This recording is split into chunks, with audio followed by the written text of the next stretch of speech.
In that context, Warren, how worried are you about the property market? Is that a concern to you, given the central bank has been saying, OK, low rates, record low rates for the foreseeable future? That's changing pretty rapidly. A lot of people leveraged big time in the property market. Yeah.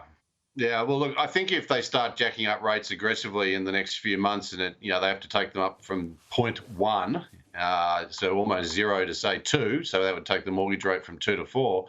If that had to happen quickly, then I'd be very worried about the property market. But I suspect what we're going to see next week, and I think the right thing for them to do is actually to be patient on interest rates, stop all their QE, stop all this forward guidance that they're going to keep rates where they are for 2 years. That's actually adding to the property sort of bubble, if you will, if you can describe it that way.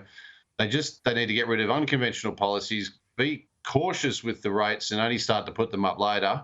Once we start to get wages moving, once we start to be convinced the economy's on an even keel, and I think that's a late 22 story. In the meantime, I actually think property is going to do exceptionally well. And there's two reasons. One, yes, rates are still low. And the other reason is that when inflation's rising and then the value of money is falling, it's going to give people an incentive to invest in property. So I think investors are going to be very strong this year. I think property is going to do very well.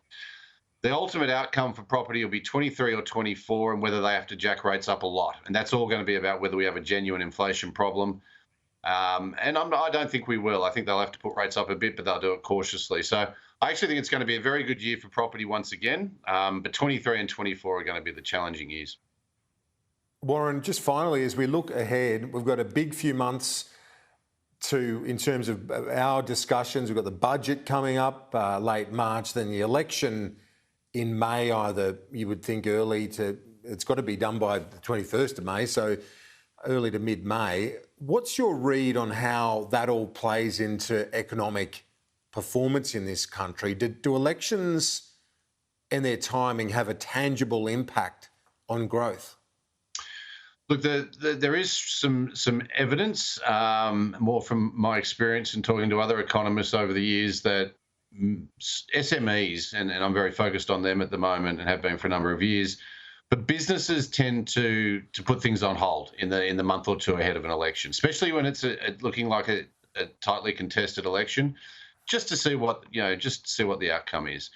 And I think that's the most likely outcome, is that we see a little bit of caution on the part of the part of business about committing to big investments. So I don't think this is going to be as much of a big issue as the last election, where the ALP in opposition had some pretty big policies.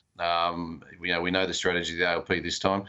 So I think it'll be quite a mild effect. I think the bounce out of Omicron, the fact that the economy has got such strong spending fundamentals, high savings rates, low rates, all of that thing will be far more important. So I don't think the election will slow things down. But that being said, I do think the economy is going to have a big impact on the election, and I think it's changing. I think this cost of living issue is big. The wages issue, the fact that it's lagging and not rising as quickly as inflation, is a big issue.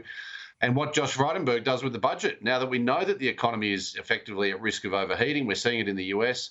What's he going to do? Is he going to spend? Is he going to be, irresponsible, some would say? So, look, I think there's some critical months ahead for this country. And, there is that uncertainty because, how it all plays out is going to really have a big impact on how we go through 23 and into 24, I think.